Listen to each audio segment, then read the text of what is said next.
Welcome to the Empowering Choices podcast. My name is Joshua. Wow. And I'm Erik.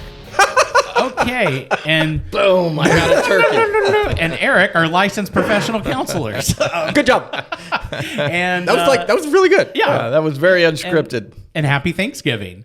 So this week, You know, Josh, I remember the days where we would start this, and I would be the one who would do something that would throw you guys off. Now it's like bled over, and okay. I am constantly, every time you do that introduction, thinking to myself, is there something unusual that would fit this episode? Yes. And that was this one. There you go. It makes the mundane, maybe you could say, my intro is like kind of like professionally mundane in a good way, maybe, but you then brighten it up and do something to throw me off. But nonetheless, I think that last part, it's more. Nonetheless, it is Thanksgiving, and we just thought we would very quickly wish everyone a happy Thanksgiving. Absolutely.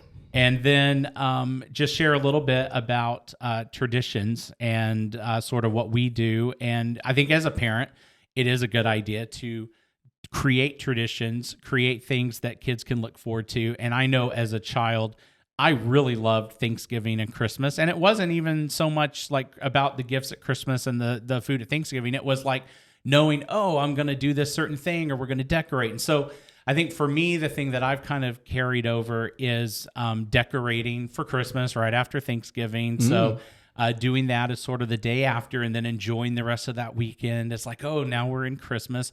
And then I think the other thing is just going around the table and letting everyone kind of say what they are thankful for and hearing that. And so not just sitting down and immediately chowing, but taking a moment just to hear what people are thankful for and what they appreciate. And so that's sort of our gig.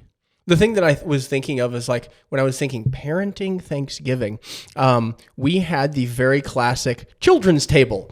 When we do Thanksgiving. And there's like some practical elements to that as well of like, well, we don't have a table big enough for everybody. So how are we going to chunk people up? Yep. So there was definitely like, I think the kids usually sat at like a card table. Yep, and then that's the what adults, I was going to say. Grandma's card table.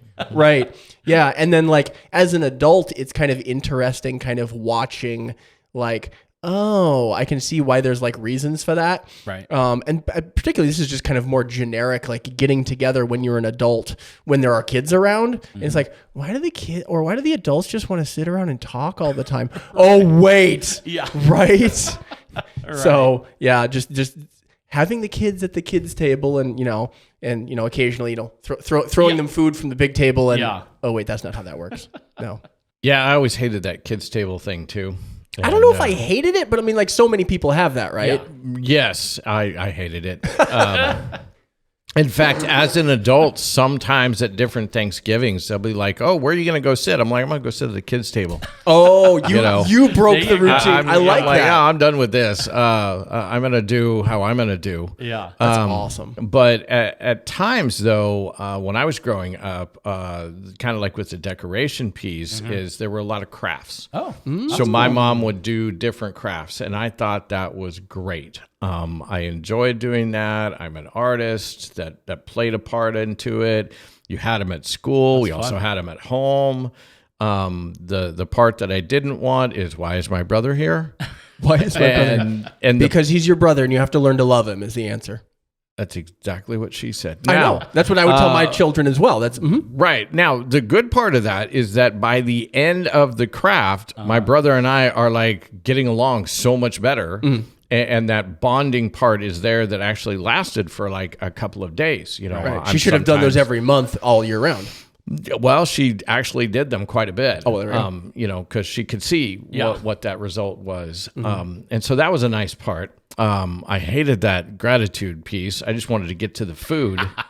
I'm thankful for the food. I'm ready, excited. Eat right. the turkey. I love green olives, and so did my dad. And if I could finagle them faster than he did, I got more. I got more. There was literally a limited amount to the extent that... Well, there was what they put on the table, and, I probably already had quite a bit of the one still in the jar. Oh, gosh. And so what's nice now about Thanksgiving is a lot of people don't like green olives. That's not a classic. I hear almost no one say that. I don't even know what they taste like. I haven't had one in a minute.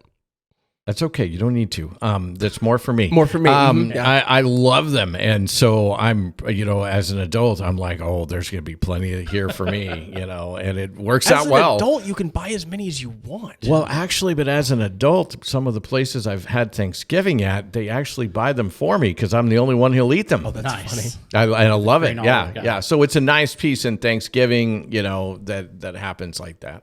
Nice. There we go. Well, I would say whether it's green olives or what happens at the kids' table or crafts or whatever you do, we hope that it is a wonderful Thanksgiving. We hope that you have a fun time. So hopefully get some time off that you can spend with your kids and just do some fun stuff. And we will see you next week with a normal full-length episode. So we'll see you on the next show. Happy Thanksgiving.